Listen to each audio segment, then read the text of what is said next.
one of the hardest truths about being human is that every one of us will experience grief. Yet, despite how universal it is, so many of us still feel completely alone when it happens. Today, we're welcoming back someone whose story touched so many of you the first time she joined us. Kate Doerge is a certified grief coach, nonprofit founder, brand strategist, and now the author of the beautiful new book, Reimagining Grief, a new path to finding healing, strength, and joy after loss.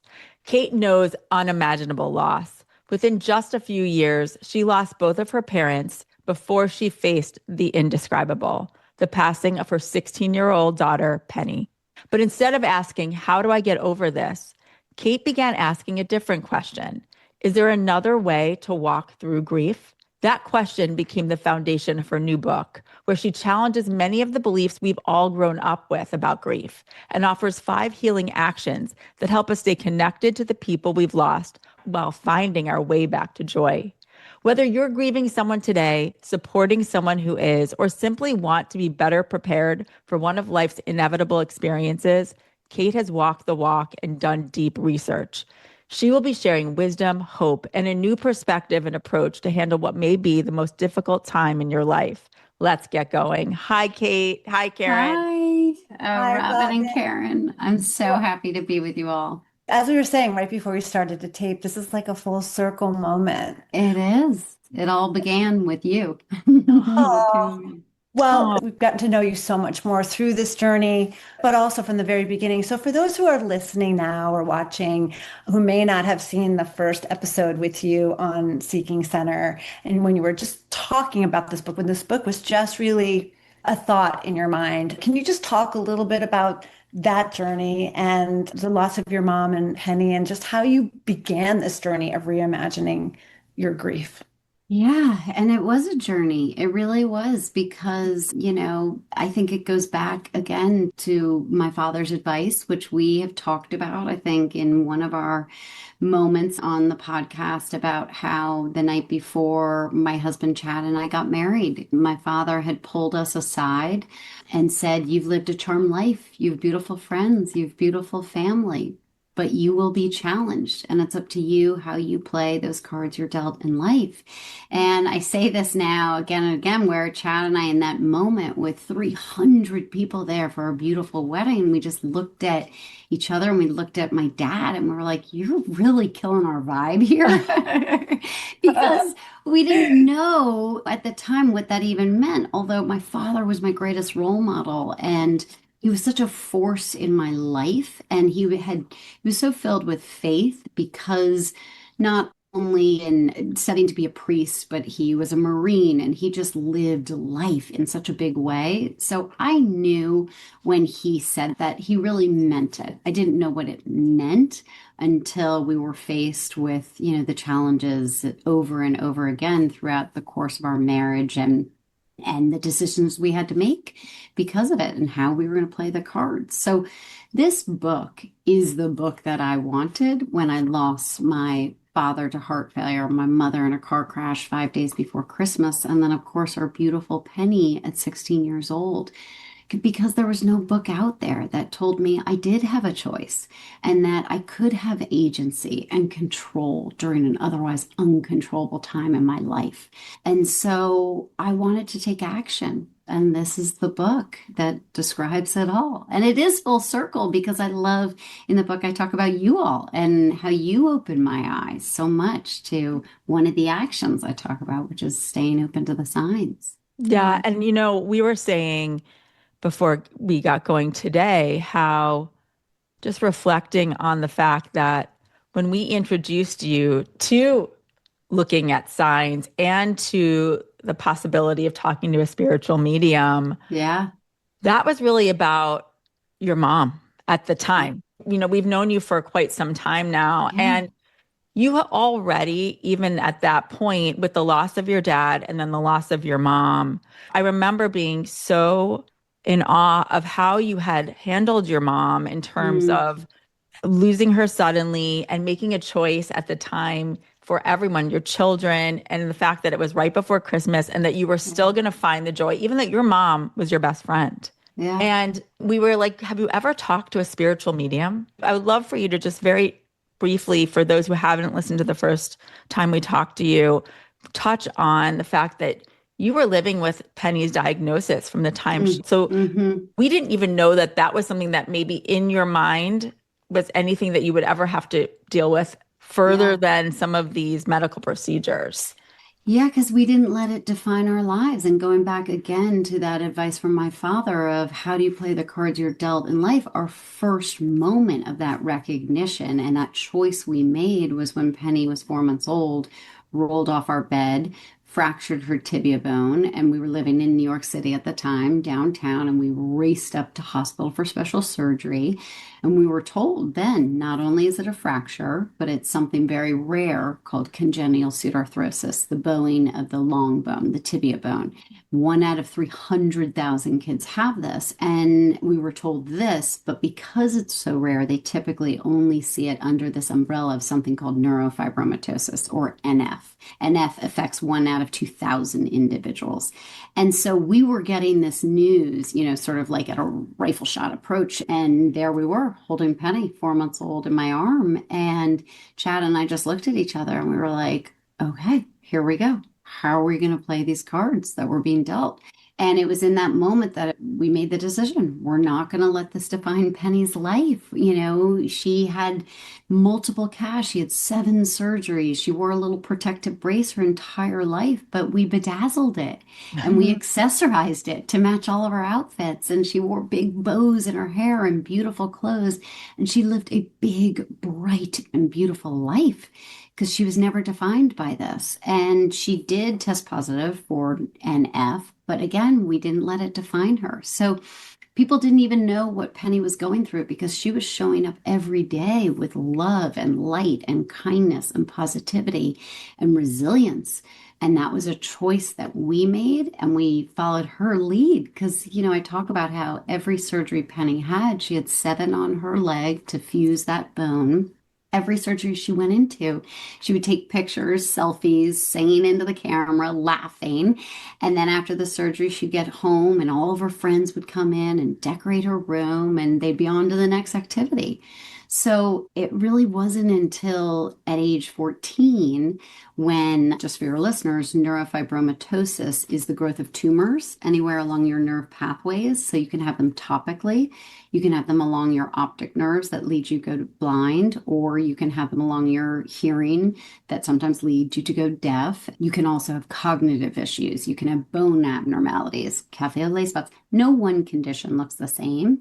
So in Penny's case, she had this bowed tibia bone, and that was all she had. She had little cafe au lait spots, but they looked like freckles. So people just thought she had this protective brace and that she had sort of this bowed tibia bone, and that was it. And it wasn't until she was 14 that we saw this little bit of a wandering eye. It was during COVID. And we thought it was because she was staring at the computer screen so much, online classes. And when we went to go get the eye doctor, the checkup, they said, I think you should go get an MRI. Just check it out. And it was in the fall of 2020 that we went and we discovered the first tumor. And it was benign until 7 surgeries later, removing it, chemo, radiation. It was malignant. And that's what spread and ended up taking Penny's life. But because with each of those moments, we were choosing to show up with such positivity and not letting this define us, people didn't know. And you all were the same, what we were going through, because it wasn't that we were in denial. That's not it. It just was, you know what? Penny has life to live. And so this is what we're going to do. And so that moment of you all, and I'll never forget this because we were working together. And you said to me, you were like, we have someone you should talk to. And I'll never forget it because I was like, oh, no, I've never talked to a meeting. I don't know what that's. You're like, and okay. I was like, trust okay, you, so I'll give it a do. go. I'll give it a Exactly. go. Right. Exactly. And that is where I am such a believer that people are put in your path for a reason. And I know we were put in each other's paths for a reason at that time, for a reason. Because it was that fall that I had my first conversation with Lisa Nitskin, and it changed my life. And it was more from my mom, but little did we all know that 2 days prior to my conversation with Lisa that we got the news that the tumor was malignant. I remember the date. Was it December It was 5th? December. It was. I think, yeah. That's amazing because we got the news the night before Thanksgiving. Yep. The night before Thanksgiving, we got the phone call that the pathology report had come back and it was a glioblastoma and that they were able to go in and they were going to get it removed and we were just going to keep going. Yeah. And then we were going to try the chemo and the radiation. And so that phone call with Lisa, I didn't even know how much I needed it because she was saying all the things that I feel like I knew intuitively, but she was backing up about my mom. But then it also related because she was saying to me, I keep seeing faith over fear. And she said, you know, your mother lived her life's purpose for a reason. And you know that Penny's living her life's purpose and no matter what happens, have faith over fear that she's on the right path and you're on the right path. And she was saying things like, you're going to write a book, you're going to be on a big stage, you're a teacher. And at that time, I look back on that and I kept thinking, what client am I going to do that for? Like what, I'm a teacher. And it's just amazing because I look back on that. I'm like, oh my gosh, yeah, those were the building blocks. Everything that I've experienced in my life has led me to where I am today. And the gifts that I have received to be able to do the work that I'm doing now, I know I'm living my life's purpose. I know it. You are. Yeah. And that's the whole thing with Lisa then. She had no idea about anything in terms. And so that's what made it also like so validating. And you could, no one could look that up to the point of that, like we had no idea what was going on with Penny. So and no one else did because we had just received the news and she was laying it out clearly. And it's so fascinating because I've gone back to that tape so many times over the years and all the things she was saying that were going to come down the line have come down the line. Wow. And it has brought me so much comfort and love and filled my heart knowing, in all these moments where I have just been leaning in heart first, not having a blueprint, but just following my heart and intuition probably of, I know this is what I should be doing. So I'm just going to keep doing it. And that's truly what has led me to where I am today. And certainly writing the book because it's just the way that I've lived my life. And when we were talking about, Lisa and I were talking about my mother, again, going back to we all have a choice on how we play the cards we're dealt. My father passed away first from heart failure. And I talk about how my dad, not only the greatest advice, but he had this mantra growing up where he would say to us, when my time comes, it comes. And I remember thinking that's so morbid. But I think, I look back on that and I realize my father, who was so filled with faith and living life to the fullest, he meant when his time comes, it comes because he had lived life with intention and purpose and no regrets, And so I also think that when he passed, my brothers and I, my mom had grown up with him saying, when my time comes, it comes. Like he was accepting of the fact that when his time came, it came and it did. So therefore we were able to accept it. And so we weren't, not saying that we weren't grieving because it was the greatest loss to lose my father first, my greatest role model. But my point being that there was an acceptance that we knew he would be ready to go, if that makes sense. I actually say that to everybody all the time, including my family. I'm like, whatever happened, like because I lost my father suddenly when I was 12 and that defined so much in my life and very much in terms of what I think is promised in terms of life. Like I have lived my life since that day that no day is promised. So you must live it to the fullest. And whatever that is, gift, right? that is. Yes, I actually think it is a gift. And I feel that way as well because when it came to my father's passing, yes, he was a devout Catholic, so we had to do the Catholic Mass, but we also recognized my dad was such a maverick. Like he was such a Frank the Tank, swimming the length of the pool with a cigarette butt in his mouth, coming out and having it still be lit. Like he was that guy who broke the mold.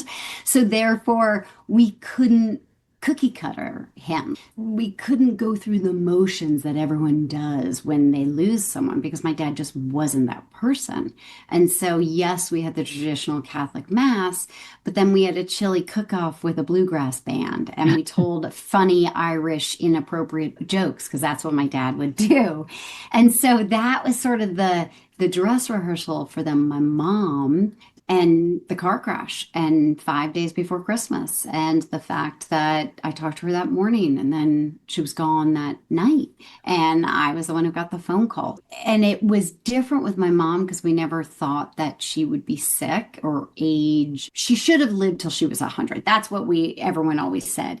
But when I look back on it, my mom lived her life's purpose. And similarly to my father, when her time came, it came. And what a gift her life was for me because she lived life to the fullest. She was the brightest light. She was glass full, not even half full. She was positivity overload in the most beautiful way and such a role model for me that it was similar when her time came and this tragic accident, we had a choice. We could sit in a dark closet and wear all black and never come out of the house and then lose Christmas celebrating her friends or all of that. Or we could do what she would want us to do, which was honor her and celebrate her and throw celebrations of her life, which we did. And the beauty of that was that it was so unusual that people couldn't believe that we made a choice. They could not believe that our first gut reaction was to bring everyone together because I didn't want people to be alone and not having my parents around. We had to make the decisions on how to move forward. So my brothers and I sort of were looking at each other with all of my family members and my parents' friends waiting for us. And what a difference it made to be like, we're bringing everyone together. We're going to celebrate my mom. We're going to honor her. We're not going to do the traditional mass. Everyone wears black. Everyone's going to wear color. We're going to have a celebration of her life. We're going to have fireworks, in fact. We're all going to dance. We're all going to tell the Cassie stories. And people couldn't believe it, but they loved it. And the celebrations of my mom's life, the parade that we did. I love reading about that. I didn't know that part until I read the book. I could feel the emotion that came from that and the joy, which joy. Yeah. You exude joy. I mean, I know we talk about that and we'll talk about that more in this conversation. That's from my mom. Clearly, she was from your, yes. Yeah. I mean, I feel every day I'm turning more and more into my mom. I'm like my hair, my everything. I'm like, I'm becoming my mother. I take that to heart because she was such a role model for me, but she exuded joy. So therefore we had to celebrate her and honor her in that way. So to be able to throw a parade in one of her most favorite communities with her childhood friends and so many wonderful family members and have everyone come dressed as their favorite version of Cassie. I wore her belly dancing costume. We had people, in all sorts of dance outfits, jazzercise clothes. I mean, it was so awesome. And looking around at that celebration, we're laughing and telling the stories. And I always think about that moment because I'm like, imagine if we didn't do this. Imagine if we had decided we were just going to do what everyone else does. That wouldn't have honored my mother's beautiful life. Yeah. And I think that's what you do in this book is you give permission to people. Well, and that's what I wanted to ask you, Kate, because as I'm listening, you have chosen really in your whole life with your daughter, like from that moment, you made that choice to lean into hope, lean into treasuring each day, leaning into the empowerment of the moment of which you harnessed. And then you did that with the loss of your dad and your mom as well. And I feel like I always love to imagine that loved one like standing in the back of the room. Like I listened to Rob when she did the eulogy for her mom and I said, oh my gosh, your mom. must have loved that. Like it must have felt Yes. so good. And that's how you would want them to feel. And yet, in your situations, all of them really, there was grief there. How did you give grief its place and yet empower yourself to be able to celebrate? I feel like for people who are listening who may really still be feeling that Yes. heavy duty weight of grief, getting to where you were might be a real leap. A leap. Yeah. Yeah. Because listen, it is not easy. What I tell everyone, grief is debilitating. It's messy. It crushes you to the core. This is not all rainbows and butterflies from the moment it happens. But I think, again, it goes back to we have a choice. And what would our loved ones want us to be doing? What would they want us to do? They would want us to keep moving forward. And it doesn't have to be in big ways because I also recognize I am on the other side of it. But what I will say is when I was in it, even in the thick of it with my mother, car crash, getting the phone call from the hospital to say, I'm so sorry to tell you she didn't make it. I did have a choice and I could have stayed in my car and never gotten out with the snow coming down and just losing everything. But I also recognize what would my mom want? She would want me to get out of the car and go inside and get the kids and bring everyone together. And that is why one of my first actions is connection, because it is so critical to bring people together to feel that support so you're not alone. Because when we're grieving, the first thing we do is the tendency to isolate. And we as human beings need each other in this life and certainly in loss. So for me, that was just like a natural reaction. Of course, I need to bring everyone together. And so it was a journey of just making these decisions and recognizing, yes, grief is messy and destabilizing, but what would our loved ones want? And that's what motivated me to keep going, to at least get my feet on the ground and be like, I can do this. I can do this in their honor, and I'm going to live life in their honor, and I can hold joy and grief in the same space because Yeah, this I know. is I think what that they is a want me big to thing that do. you talk Holding about. them in the same space. Yeah, I think that is so critical to people. It's Yeah. not that you're pushing the grief away. It's you're No. including it Yes, in and moving through it. So yeah. I am not saying you get over it because I hold grief every day, but I also recognize when I reach for joy, I talk so much about this, the signs that show up are so beautiful. It's like because I know that Penny's watching me reach for joy and keep moving forward. And then she shows me the signs to almost tell me, like, keep going, keep doing it, keep reaching for joy, because that is what they Absolutely. want. Yeah. And I mean, the stories that, oh my gosh, there's been so many of the signs. And we'll get into, because that's obviously one of my actions that I talk about. And I put this on my Instagram because I loved it so much. I woke up and I was feeling a little anxious and about the book and making sure this reaches all the people who need it. And I took the dogs for a walk at our local club, and I was just getting out of the car by the tennis courts, and I went to go throw the ball to them. And all of a sudden, four sprinklers went in tandem, rainbows out on the side of every sprinkler, four rainbows. It was like so big that it was undeniable. And I thought, I just immediately was like, hi, Pen, because I just knew, again, by me getting out there, by me putting my face in the sunshine and just moving forward, she shows up and she's like, Mhm. keep going, keep doing it, keep So reaching for true. joy. Well, and let's talk about, I want to recognize what most people think are the five stages of grief Mm, from mhm. Elizabeth Kubler-Ross, and then Yes. what you have come up with that feels like it is reaching for more joy and more actionable.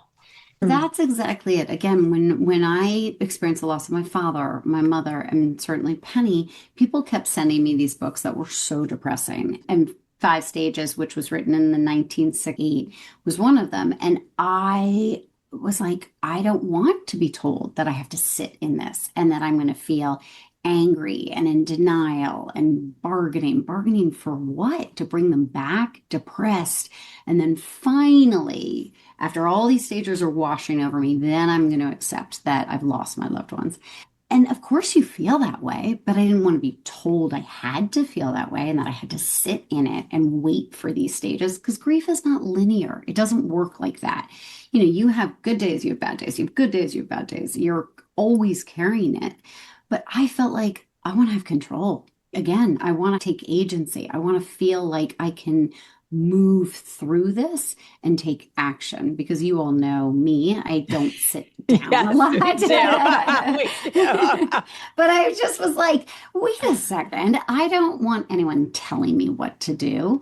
And so I just recognized, like, with these actions that I, again, was doing just based from my heart and just what was instinctively a way to take control. Looking back on it after I had made these decisions, all of a sudden it became so clear that I was reimagining how to move through grief in a different way because of these lives that I was ready to celebrate, that I was ready to connect with them. And so for me, the 5 stages were then transformed into 5 actions to move through grief. So again, it's not linear, but what worked for me, people can use them in any format they would like. Connection, connecting with others is critical, and I'll go into each one. Second one was celebrating our lost loved ones, because grief is not cookie cutter. It is not one way fits all. Third, staying open to the signs, because our loved ones are still with us, as we know, just in a different shape and form. Fourth, movement. Get moving, because we cannot sit, because we know grief, anxiety, depression, PTSD, it lives in our body. And if we don't physically move it, it gets stuck. And then the 5th is turning pain into purpose, because even now, as a certified grief coach, one of my most favorite exercises is, in order to heal a broken heart, you have to mend someone else's broken heart. So that idea of how healing it is to help others and how it helps you, and that cycle. So for me, everything I went through were these 5 actions, because when we talk about connection, that was something that I did immediately with my father, you know, certainly again with my mother. And with Penny, it was critical that no one felt alone, right? Because, like, who loses a 16-year-old child? Who loses your best friend, your sister? You know, it's the, as you said, it's the indescribable, it's the unimaginable. Because in our lives, you're not supposed to lose a child before you go. And so our community had never experienced that before. My boys had never experienced it, Penny's girlfriends. So that was an immediate reaction where, when even in the last week of Penny's life, we made the decision to bring her home and to fill our house with love and light and invite everyone in. And I love the story. I've been telling this on some of my other conversations about how I had a friend who recently just said to me, Kate, did you know when we got the phone call that you were bringing Penny home from Memorial Sloan Kettering?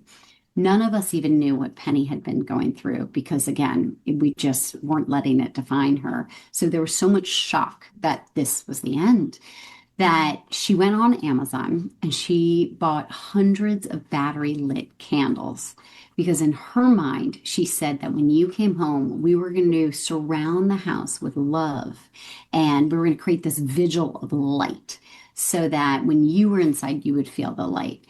And I started to laugh, because I was like, what? You thought you were going to be on the outside? And she said, yes. And then when we arrived, you brought the light in. You Oh, brought the love goodness. It's in. beautiful. And that, but I can't imagine it any other way. And what a difference that made by bringing everyone in and creating this connection so that everyone could share in the love and the light, and create this love cocoon for Penny so that she felt the love. And we sent her out on a rocket ship of love. And so that was like the start of how important connection is, not only through that last week of Penny's life, but then the continuation. So that was action 1 for me. And scientific research shows, and through the book, writing the book, how important connection is in grief therapy. And that is why there's grief groups. There's all sorts of different ones, because research shows with that connection, you lessen prolonged grief just to be able to feel that support. Grief depression, PTSD, anxiety, you lessen it with connection. So connection for me was number one. Number two was celebration, because as we talked about, it's not cookie cutter. We need to celebrate the lives that our loved ones lived in the way they lived them. So whether it's the come dressed as your favorite Cassie parade or Penny's life celebration, I never call it a funeral anymore because we're celebrating someone's life. And no one wore black because Penny never wore black. We sang her favorite songs. And no one could believe it. We had paintings everywhere of all of her artwork, and people loved that. What I also want to point out to people that you bring up when you are talking about celebrating the loved one's life is that for you, the person reading it, most of us don't think about how we would want to be celebrated. Yeah. And I just want to point out that you bring that up and you actually give every reader the opportunity you have a worksheet and encourage people to answer just like you would a power of attorney and things like that. Exactly. Because change the narrative. We talk about what we're going to do for our estate planning, what's our financial planning, but why can't we have the conversation about what does that look like for you? How do you want to be honored? How do you want to celebrate your life? What's the music you want played? What's the food? Do you want to go big? Do you want to go small? Those conversations. And I did include worksheets because I really, when I talk about reimagining grief, I want to turn it on its head. I want to, again, reimagine the 5 stages, but also talk about the language we use. Instead of saying a funeral, why can't we say a life celebration? Instead of saying someone died, why can't we say they passed? They're still with us, just in a different shape. Totally. I love the way you point that out. I really do. And just having gone through it myself recently with my mom, I do. And, I had a very different relationship with my mom. And my mom, she didn't always exude joy. She actually was a very anxious woman, but she lived a life that was pretty big. And I wanted to make sure, no matter what my relationship was with her, she really touched a lot of people's lives. And I wanted to make sure that was clear. And I felt responsible. Yeah. We didn't focus on the sadness. We focused on the life led. Yes. That was a meaningful life, no matter how you looked at it. I was just going to say too, though, on top of that is how the rituals that we have with death just underscore the darkness, the fear, the isolation. Yes. Just the heaviness of the loss versus the opportunity to empower yourself, to bring the light forward and celebrate. So what you're doing, Kate, I think it'll be an eye-opener for so many of us who are just so used to going to the wake and the funeral and everybody wearing black. Exactly. But it doesn't have to be that way. And I think it really was with my mom, the eye opener. And I talk about this in the book, that when we sort of were just going through the motions and we found ourselves in the Catholic Church where, my father, we had his mass and we all went as kids growing up.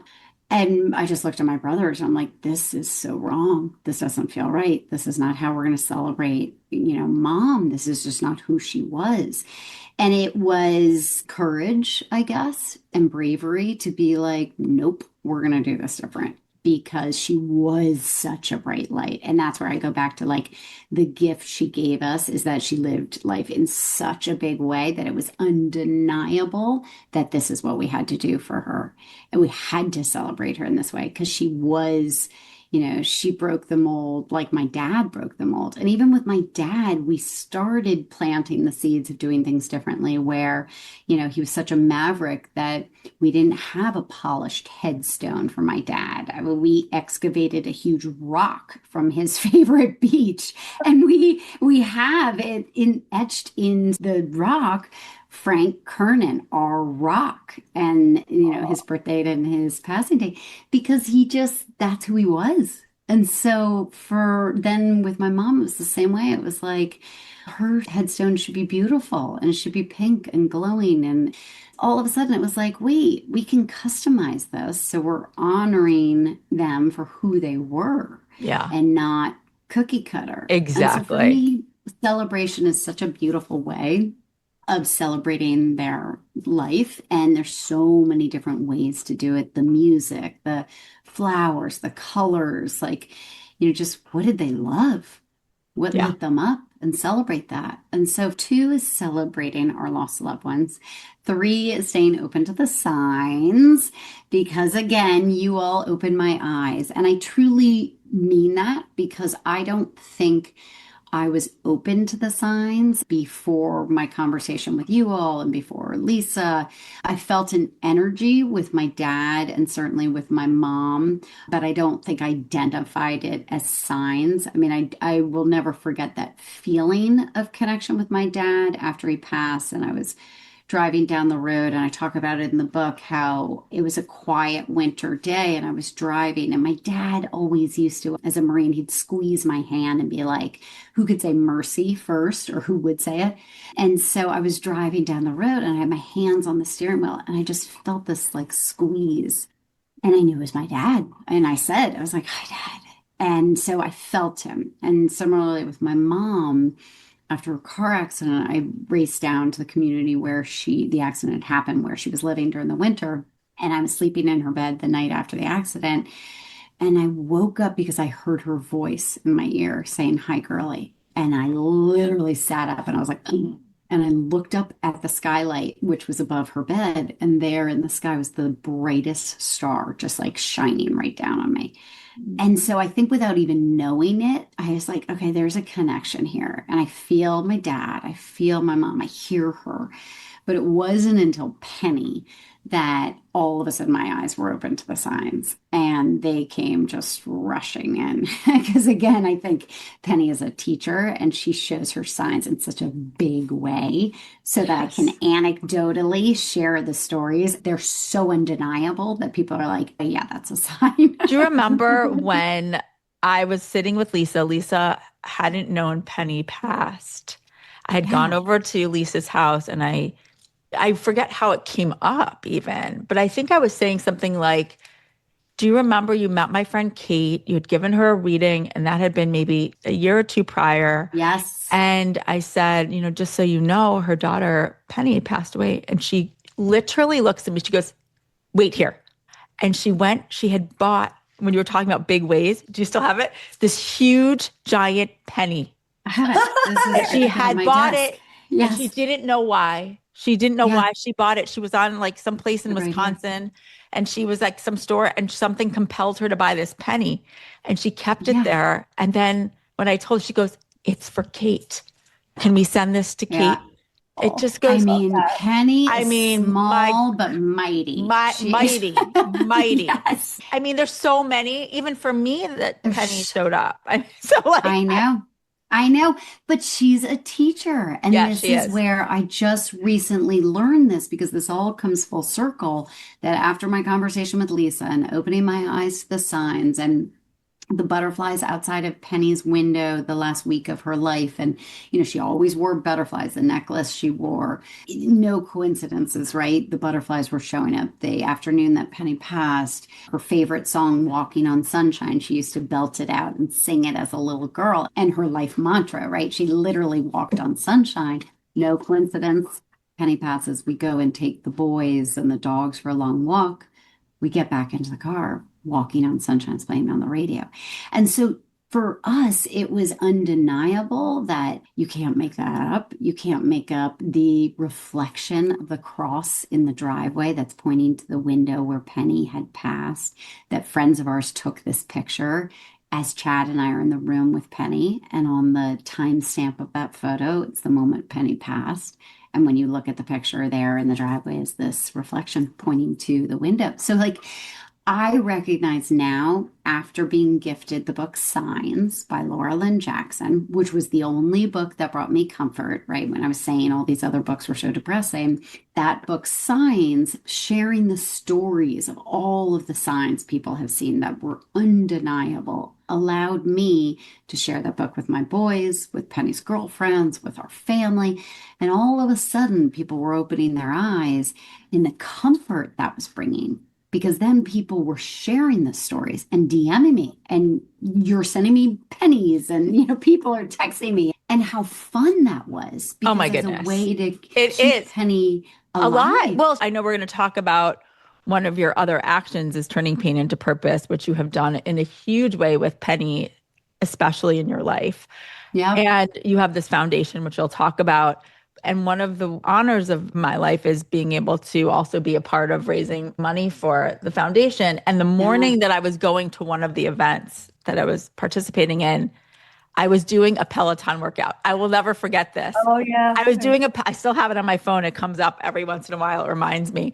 I was doing this event, and one of Penny's signs is a purple butterfly. And the instructor, the one that I turned on that morning on demand, wasn't even looking. All of a sudden I look at it, and the woman is wearing, Right. the whole Purple thing was butterfly. purple butterflies. Her workout attire was purple butterflies. And I'm Yeah. like, you cannot make that up. Like You can't make it up. It's undeniable. Yeah. And that's what I have learned over the course of this time by choosing to keep open to the signs and the connection that has been made with Laura Lynn Jackson, who is our lifeline. And no coincidence, again, on Penny's 3rd anniversary of her passing this year, Laura launched her most recent book, Guided, and here in Long Island, a mile from our house.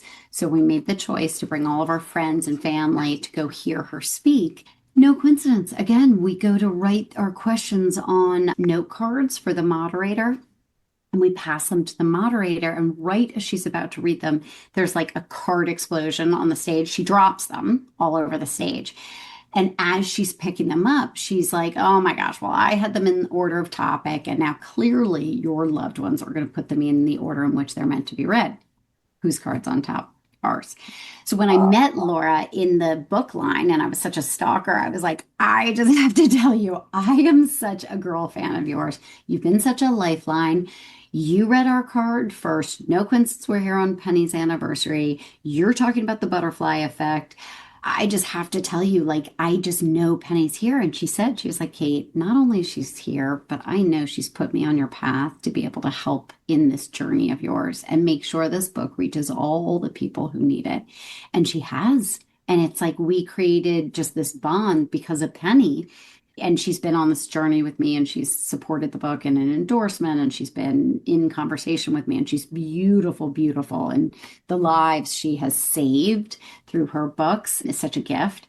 But she said to me recently, because I was with her at another book event, she said, Penny shows in such big ways because she is a teacher and you are a partner with her living your life's purpose and you are teaching others. So they are undeniable signs so that you can share those stories. It's just so beautiful. It is the rainbows that show up out of the sprinklers. It's, as I've told this story to others, my mantra being faith over fear, because a friend had sent me this rock with faith on it. And because Lisa Nitskin kept telling me faith over fear and putting Post-its all over my room and my computer when Penny was going through these surgeries, just recognizing faith over fear. No matter what happens, we're all living our life's purpose. We're on the paths that we're meant to be on. And so that's my favorite mantra. And as a side note, we have a Wagoneer car, one of those old woody 1983 Wagoneer cars. Ever since the kids were babies, they loved it. And so a couple months ago, I was running through this neighborhood in Dallas, in Highland Park, thinking about the book, thinking about Penny. And I turned the corner, and there, sitting in the driveway of this house in Dallas, is our exact same car, this woody Wagoneer car with the license plate, Faith O Fear. No. Oh my gosh. And it was a New York license plate in Dallas, our Wow. exact car. I mean, it was so obvious that I literally started laughing. I was like, okay, hi, Penn, I see you. I got you. Oh, wow. But like, how beautiful is that? So for me, being open to the signs and the connection and the love that brings and the comfort is so beautiful.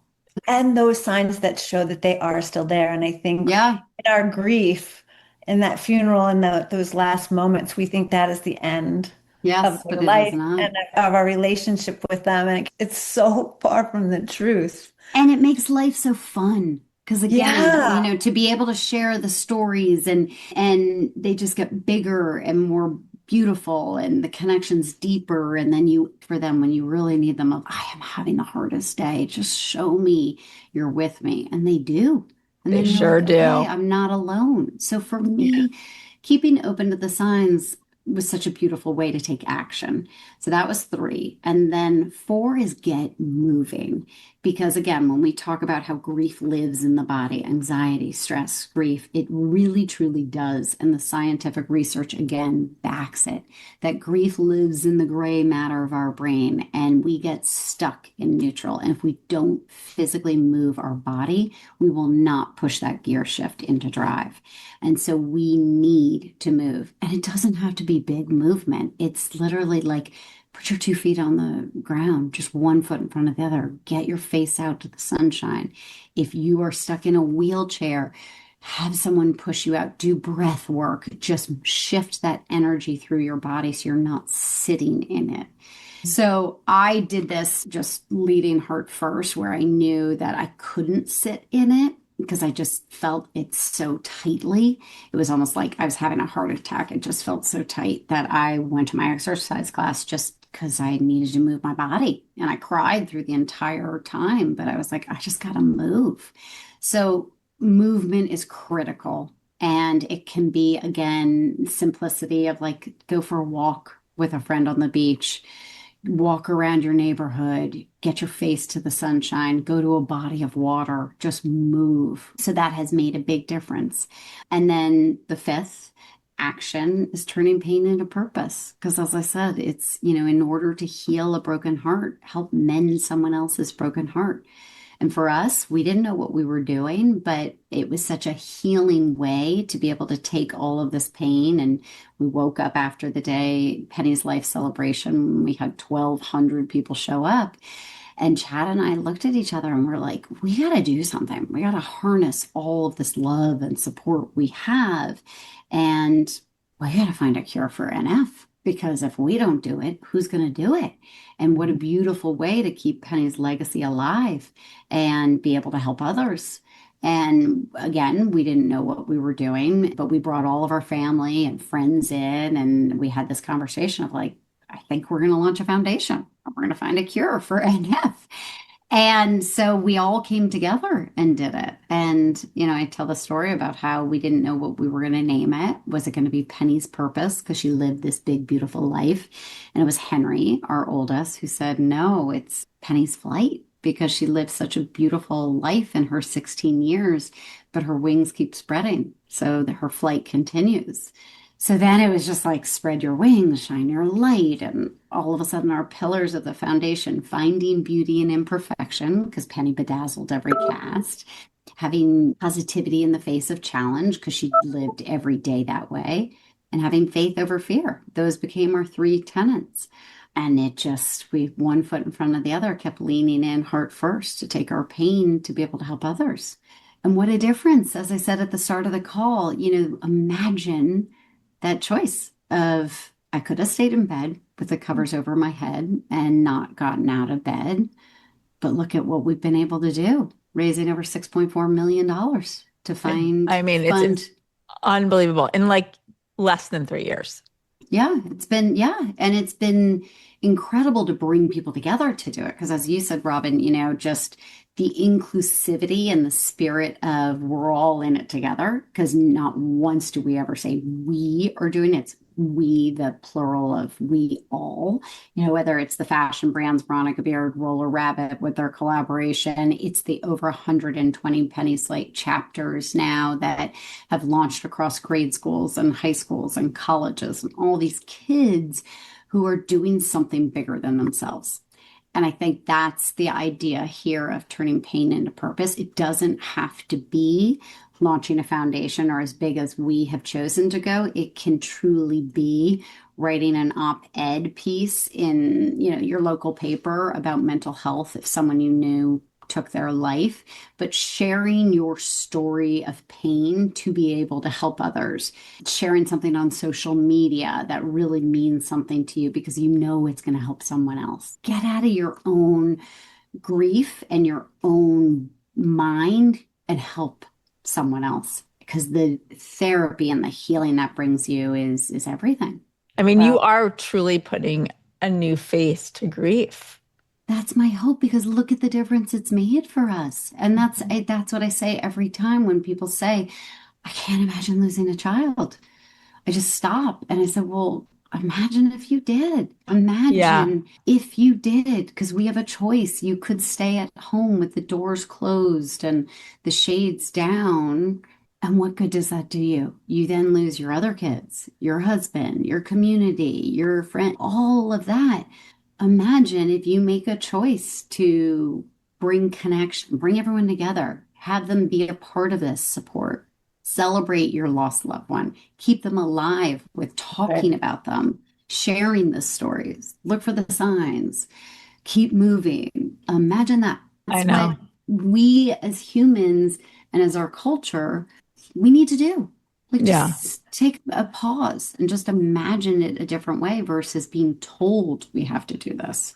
It's true. It's revolutionary, honestly. Well, This yeah. is, I love that word because I say it all the time. Like the simplest act, such as the flap of a butterfly's wing, can cause a revolution. And Mm, that is what we are doing, not only to find a cure for NF, but to spread wings and shine a light on how we can move through grief in a different way.